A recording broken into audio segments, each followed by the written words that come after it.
Kia ora whānau, he taonga te wai. Water is precious. Currently in Te Tairawhiti, there's a scientific project underway to understand more about Tairawhiti groundwater. The project involves surveying underground aquifers, areas of natural underground storage where water flows into and is stored between rock and sediment. The information gathered will help with decision making about how we use and protect our land and water into the future. I'm heading out to take a look at who's involved. Follow me.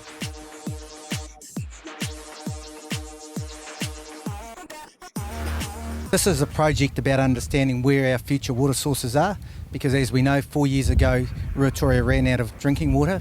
Our springs dried up, and we just want to understand where we'll get our water from in the future. There's a number of entities involved. It's funded by Kano, an organisation called AIA, GNS, these are scientist people, ourselves, through ultimately, I guess, Tūranga Nui o Ngāti Porou, and also Gisborne District Council, as well as all the hapu who've contributed information and access to the land so far. We need to know where water is in the future, because with climate change will come less water.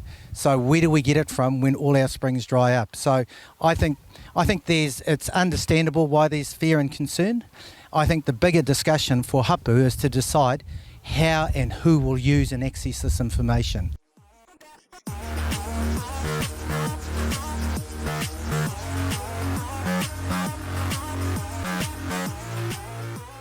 So my name is Paul Jardim. I'm from South Africa, Cape Town specifically, and I work with SkyTem. So the AEM system, the Airborne Electromagnetic System, is the loop that you guys have seen today.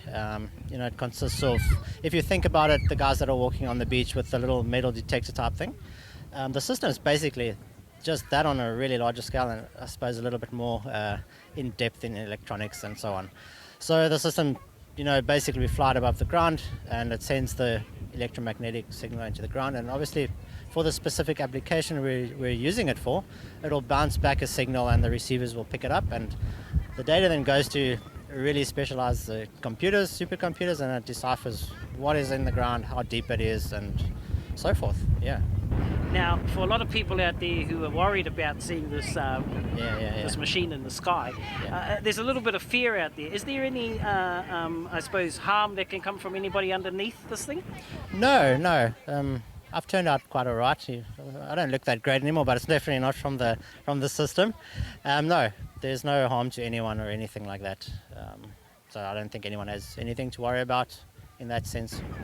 Now this is a huge contraption flying around underneath a helicopter. Yeah. Is there a lot of strain, chances of it snapping? Or? No, so we have 7 lifting points on each side of the frame, and each rope has been developed to carry a specific amount of weight, and one of those thin ropes can carry the weight of the entire system.